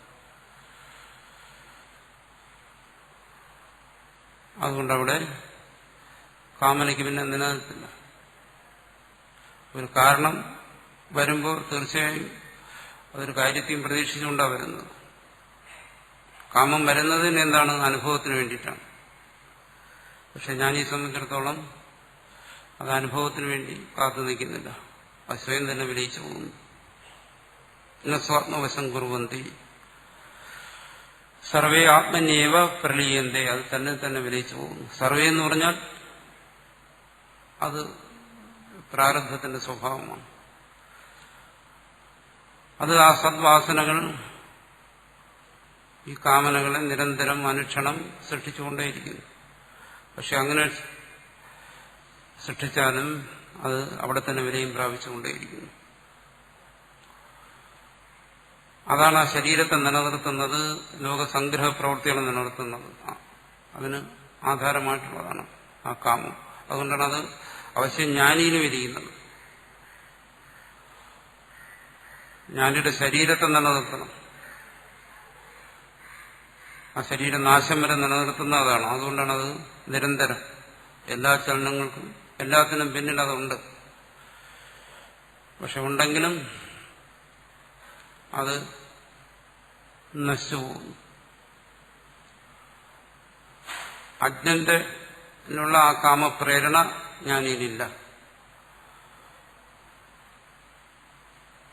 അതിന്റെ സ്ഥാനത്ത് ജ്ഞാനിയിൽ പ്രവർത്തിക്കുന്ന വിവേകമാണ്. അതുകൊണ്ട് എന്ത് ചെയ്യുന്നു? സർവേ ആത്മന്യവ പ്രലീയന്തേ ന സ്വാത്മവശം കുർവന്തി സ ശാന്തിയും, അവനാണ് ശാന്തി. സമുദ്രത്തിന്റെ ശാന്തി അതാണ് പറയുന്നത്.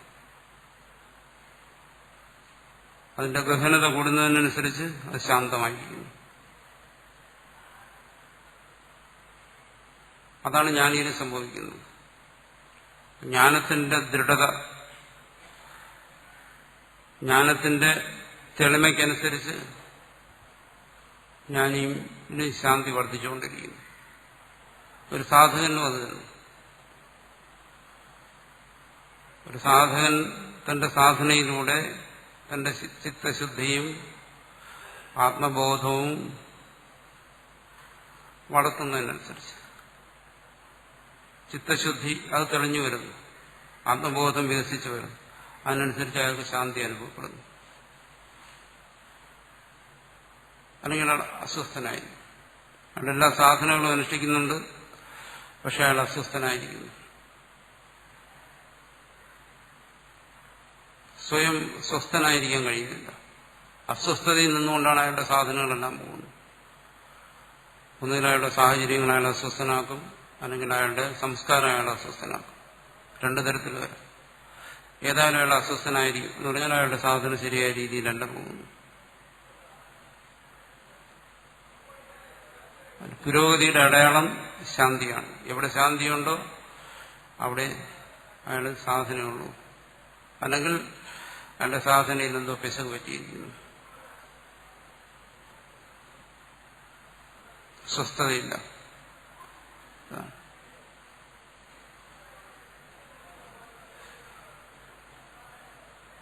ആ ശാന്തിയുടെ അടയാളം എന്താണ്?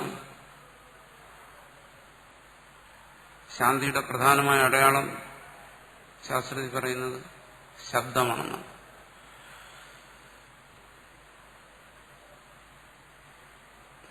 ശബ്ദമാണ് ശാന്തിയുടെ ഏറ്റവും വലിയ അടയാളമായി പറയുന്നത്. അതെ, ഗുരുവിന്റെ ഉപദേശം ശിഷ്യന് ശാന്തനാകും, അവന്റെ മനസ്സിന് കുളിർമ കൊടുക്കുന്നു. എന്തുകൊണ്ട്? അത് ശാന്തിയിൽ നിന്ന് വരുന്നതാണ് ആ ശബ്ദം. ഗുരുവിന്റെ ആന്തരികമായ ശാന്തി. ഇവിടെ പറയുന്ന സമുദ്രം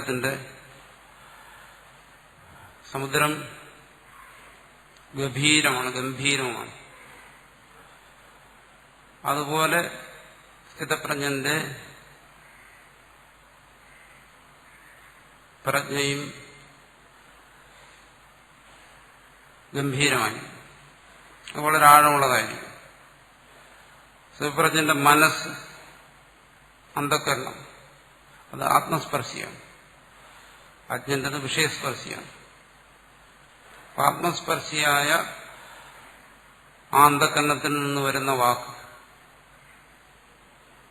അത് മനസ്സിനെ ശാന്തമാക്കും.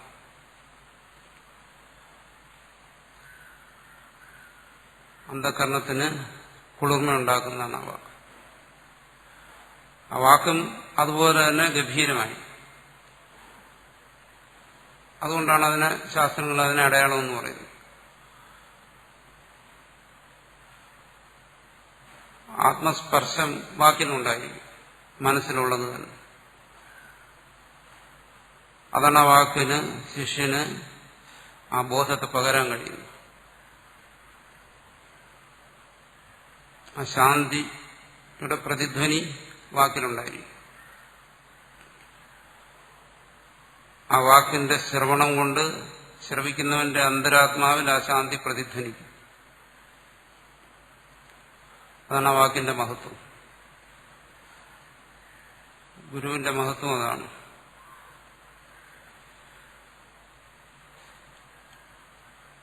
അതാണ് ഇവിടെ പറയുന്നത്, സശാന്തി മോക്ഷമാപ്നോതി. അത് തന്നെയാണ് മോക്ഷം. ആ ശാന്തി തന്നെ മോക്ഷം. ശാന്തി മോക്ഷം രണ്ടല്ല. രണ്ടും ഒന്ന് തന്നെ. അതിനെ പ്രാപിക്കുന്നു. ഈ തരഹ അടുത്ത് പറയും.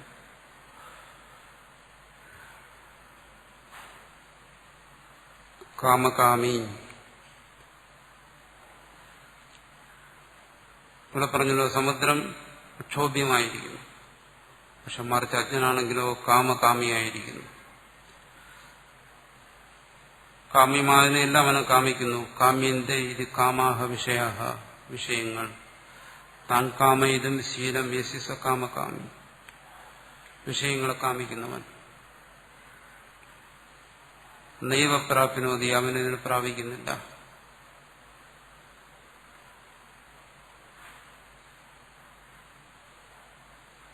അപ്പൊ ഒരുവൻ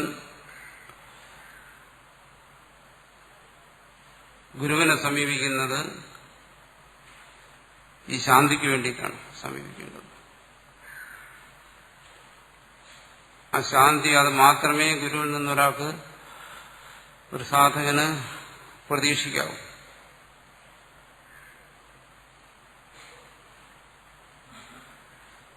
മറ്റൊന്നും പ്രതീക്ഷിക്കാൻ പാടില്ല.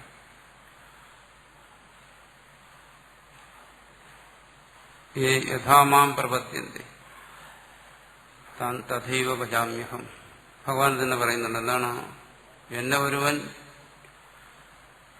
എങ്ങനെ എന്തിനു വേണ്ടി ആശ്രയിക്കുന്നുവോ ഞാൻ അവന് അത് കൊടുക്കുമെന്നാണ്.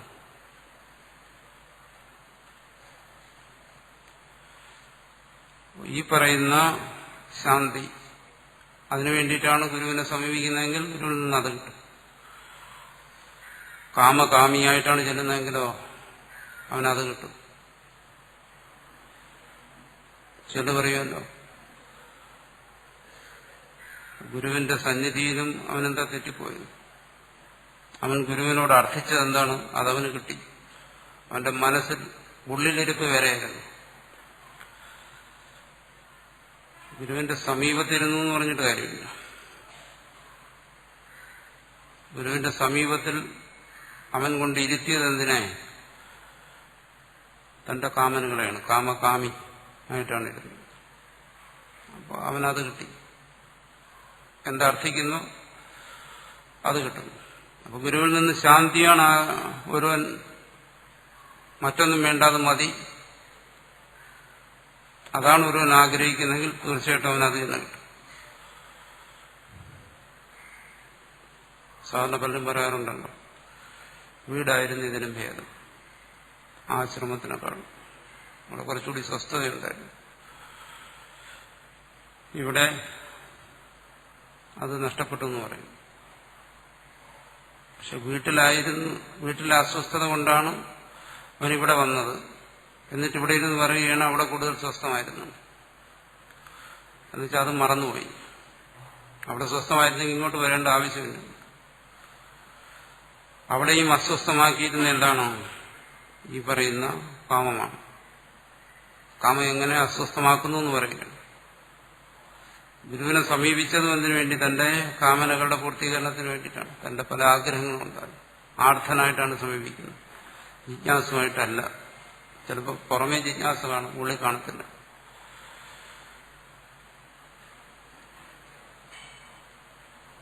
അപ്പോൾ ഇവിടെ വരുമ്പോൾ വീണ്ടും ആ കാമനകൾ തന്നെ വർദ്ധിക്കുന്നു മനസ്സിൽ.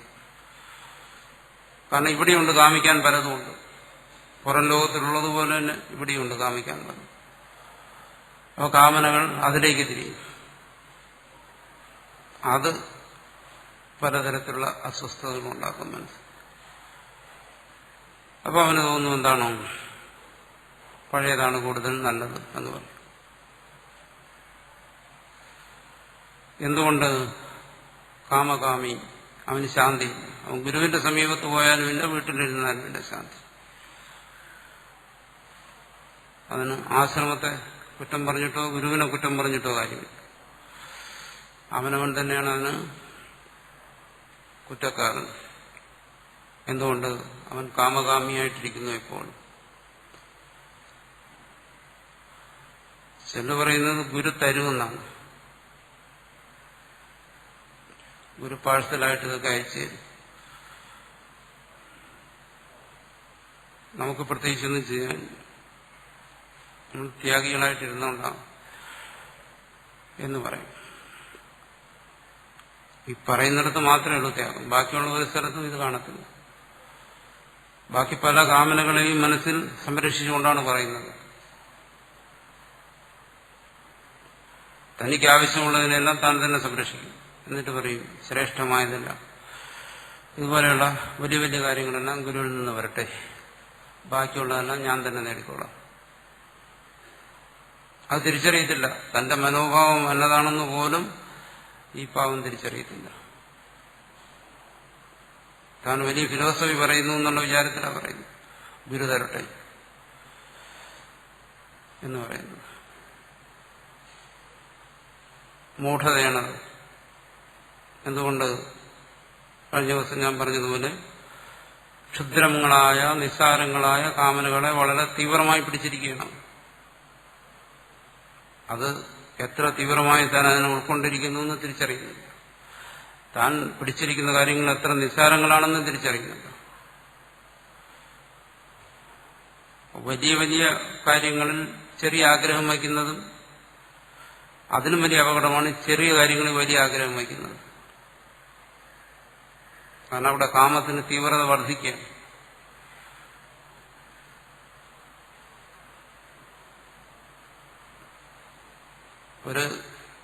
ഒരുവും പറയുകയാണ്, ഞാൻ ചക്രവർത്തി പദത്തെ ത്യജിച്ചിരിക്കുന്നു. ഏത് വിഡ്ഢിക്കും ഇത് പറയാം. ഏത് വിഡ്ഢിക്കാ പറയാൻ വയ്യാത്ത. കാരണം ചക്രവർത്തി പദം എന്ന് പറയുന്നത് അവന് സ്വപ്നം പോലും കാണാൻ കഴിയാത്ത കാര്യമാണ്. അപ്പൊ അത് ഒരുവനെ ത്യജിക്കുന്നത് താൻ വലിയ ത്യാഗമാണ് ചെയ്തതെന്ന് അഭിമാനിക്കുന്നതിൻ്റെ ഒരു കാര്യമില്ല. എന്തുകൊണ്ട്? അതവന് കാമിക്കാൻ കൂടി കഴിയാത്ത ഒരു കാര്യമാണ്. അപ്പൊ അത് കൂടി ഞാൻ ത്യജിച്ചു, അതാണ് എന്റെ സന്യാസം എന്ന് പറയും. അവന് ആശ്രമത്തിലെ കാര്യസ്ഥ പദവി ത്യജിക്കാൻ പ്രയാസമായിരിക്കും. അത് മറ്റേ ചക്രവർത്തി പദത്തെക്കാൾ അവന് വലുതായിരിക്കും. അതിലായിരിക്കും അവന്റെ പിടുത്തം മുഴുവൻ. താക്കോലിലായിരിക്കും പിടുത്തം.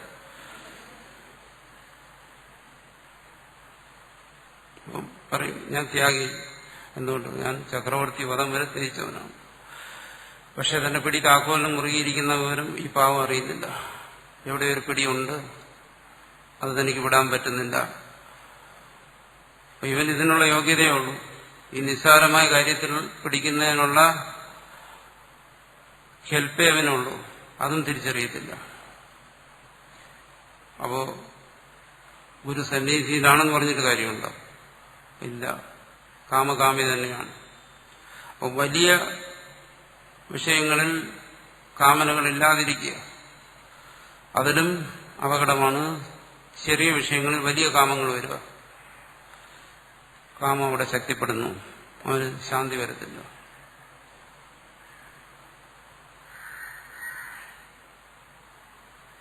ഞാനീ പറയുന്നത് മറ്റുള്ളവരുടെ കാര്യം പറഞ്ഞിട്ട് കാര്യമില്ലല്ലോ. നമ്മളിൽ എങ്ങനെ ഈ കാമനകൾ ബാധിക്കുന്നു എന്നുള്ള പറയുകയാണ്.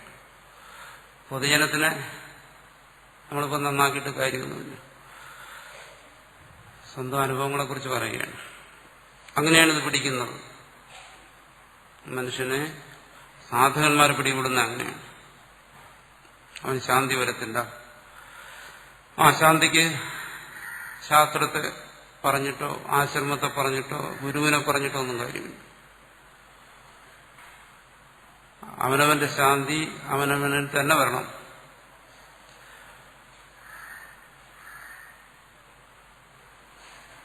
ശാന്തിക്ക് വേണ്ടി ആശ്രമത്തിൽ കയറിയ ദിവസം മുതൽ കുഴിയിൽ വയ്ക്കുന്നത് വരെ പ്രാർത്ഥിക്കും, ഓം ശാന്തി ശാന്തി ശാന്തി. കുഴിയിൽ വയ്ക്കുമ്പോഴും ബാക്കിയുള്ളവർ ചുറ്റുപാടിൽ നിന്ന് പ്രാർത്ഥിക്കും, ഓം ശാന്തി ശാന്തി ശാന്തി. ജീവിതത്തിൽ ഒരിക്കലും ഇവന് ഇതെന്താണ് സാധനമെന്ന് തിരിച്ചറിയത്തില്ല.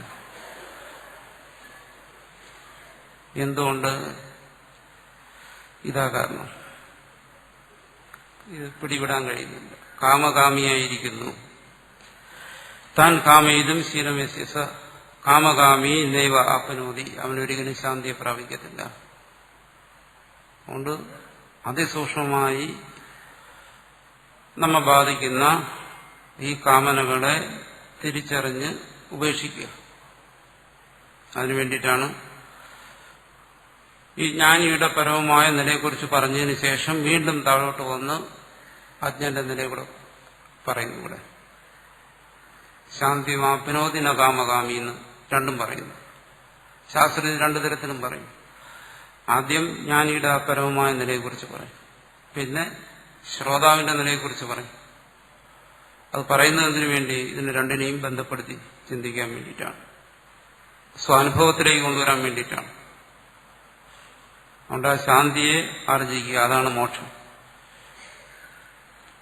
നേരത്തെ പറഞ്ഞല്ലോ സമത്വം യോഗയുച്യതേ. അവിടെയും ഈ ശാന്തിയെക്കുറിച്ചാണ് നമ്മൾ ചർച്ച ചെയ്തത്. അത് തന്നെ ഇവിടെയും പറയുന്നു. അപ്പോൾ ഇതിൽ നിന്ന് ഒരു പ്രധാന കാര്യം കൂടെ മനസ്സിലാക്കണം. ഇവിടെ പറയുന്ന സ്ഥിതപ്രജ്ഞൻ ഉറങ്ങിക്കിടക്കുന്ന ആളല്ല, പ്രപഞ്ചത്തെ വിസ്മരിച്ച് സമാധിയിലിരിക്കുന്ന ആളുമല്ല. മറിച്ച് നമ്മൾ കാണുന്നത് പോലെ ഉണർന്നിരിക്കുന്ന ആളുമല്ല. ഉണർന്നിരിക്കുന്ന സമയത്ത് തന്നെ അയാൾ ശാന്തനായിരിക്കുന്നു, മുക്തനായിരിക്കുന്നു. അതേ സമയത്ത് തന്നെ അയാൾ പ്രജ്ഞാസ്ഥൈര്യത്തോടു കൂടിയിരിക്കുന്നു. അതാണ് ഇവിടെ പറയുന്നത്. ശാന്തൻ എന്ന് പറഞ്ഞാൽ ഇവിടെ പറഞ്ഞു ശാന്തി തന്നെയാണ് മോക്ഷം എന്ന് പറഞ്ഞു. അയാൾ മുക്തനായി ഇരിക്കുന്നു. അങ്ങനെയുള്ള ഒരു മുക്തിയെക്കുറിച്ചാണ് ഇവിടെ ഭഗവാൻ ഈ സന്ദർഭത്തിൽ ശിവപ്രജ്ഞ എന്ന് പറയുന്ന ഭാഗത്ത് ചർച്ച ചെയ്യുന്നത്. അല്ലെങ്കിൽ വിഷയങ്ങൾ പ്രവേശിക്കുമ്പോൾ ശാന്തനായിരിക്കുന്നു എന്ന് പ്രത്യേകം പറയേണ്ട കാര്യമില്ല. ഒരാൾ സമാധിസ്ഥനായിരിക്കുകയാണെങ്കിൽ അവിടെ വിഷയം പ്രവേശിക്കുന്നില്ല, അവിടെ മുന്നിൽ വിഷയങ്ങളേ ഇല്ല, ശബ്ദസ്പർശ രൂപരസഗന്ധങ്ങളൊന്നുമില്ല. അപ്പൊ പിന്നെ അയാളുടെ ശാന്തിയെക്കുറിച്ച് പറയേണ്ട കാര്യമില്ല. ഇതങ്ങനെയല്ല. ഇത് അയാൾ ഉണർന്ന് ഇവിടെ പറയുന്നത് എന്താണ്? വിഷയസന്നിധവുമപി, വിഷയസന്നിധിയിലും എന്ന് പറയുന്നു. വിഷയസന്നിധവും അപി എന്ന് പറയുമ്പോൾ എന്താണ്? ഇനി വിഷയസന്നിധി ഇല്ലാത്തൊരവസ്ഥ തത്വജ്ഞനുണ്ടോ? ഉണ്ട്. തത്വജ്ഞൻ വിഷയസന്നിധിയിൽ ഇരിക്കെ തന്നെ വിഷയവിദൂരനായി ഇരിക്കുന്നു. അതാണ് അപിശബ്ദം കൊണ്ട് പറയും.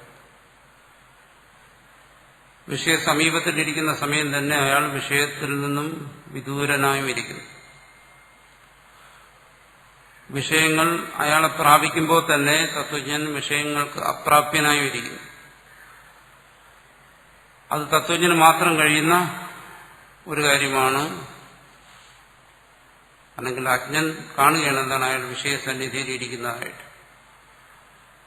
പക്ഷെ അജ്ഞൻ തത്വജ്ഞനെ വിഷയസന്നിധിയിൽ കാണുമ്പോഴും തത്വജ്ഞൻ വിദൂരനായിരിക്കുന്നു. അതിനൂടെ പറഞ്ഞു വിഷയസന്നിധവുമപി സർവധ ഇച്ഛാവിശേഷ.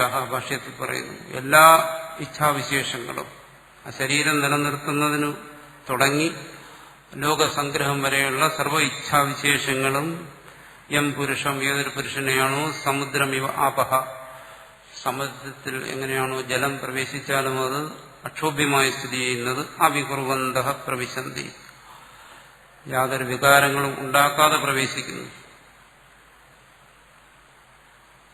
ഈ വികാരങ്ങൾ ഉണ്ടാകാതിരിക്കുക എന്ന് പറയുന്ന ഒരു പ്രധാനപ്പെട്ട കാര്യമാണ്.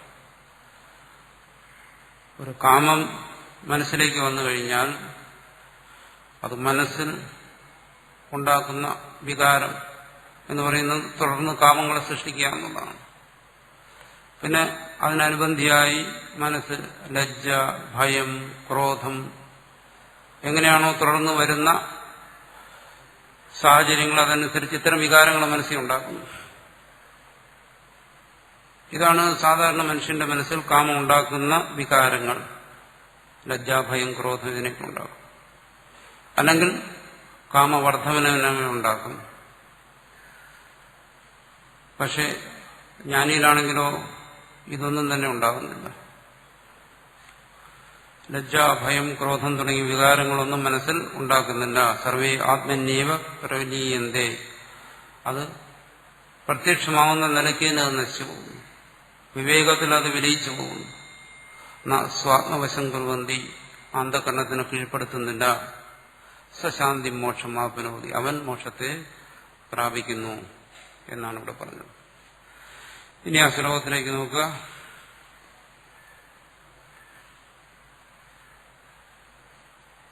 യദ്വത് എപ്രകാരമാണോ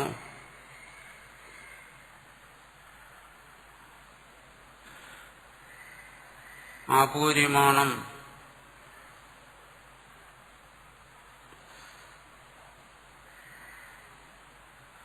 ജലം പ്രവഹിച്ചുകൊണ്ടിരിക്കുന്ന അല്ലെങ്കിൽ നിറഞ്ഞുകൊണ്ടിരിക്കുന്ന അചലപ്രതിഷ്ഠം കരകവിയാതെ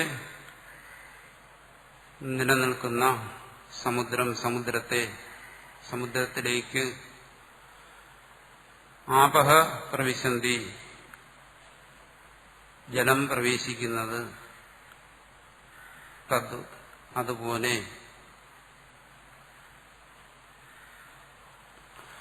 യം ഏതൊരു തത്വജ്ഞനെയാണോ സർവേ കാമാഹ പ്രവിശന്തി, എല്ലാ കാമങ്ങളും കടന്നു വന്നാലും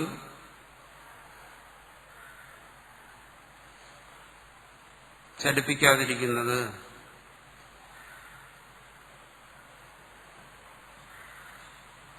ശാന്തിം ആപ്നോതി, അവൻ ആ തത്വജ്ഞൻ ശാന്തിയെ പ്രാപിക്കുന്നു.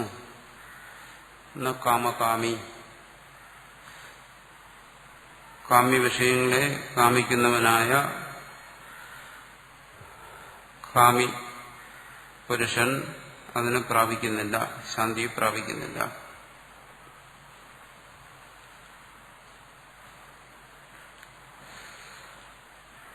ആപൂര്യമാണമചലപ്രതിഷ്ഠം സമുദ്രമാപ പ്രവിശന്തി യദ്വത് തദ്വത് കാമായം പ്രവിശന്തി സർവേ സശാന്തിം ആപ്നോതി ന കാമകാമി വിഹായ കാമാൻ ഇഹ സർവാൻ പുമാൻശ്ചരതി നിസ്പൃഹ നിർമ്മമോ നിരഹങ്കാര സശാന്തിം അധിഗച്ഛതി.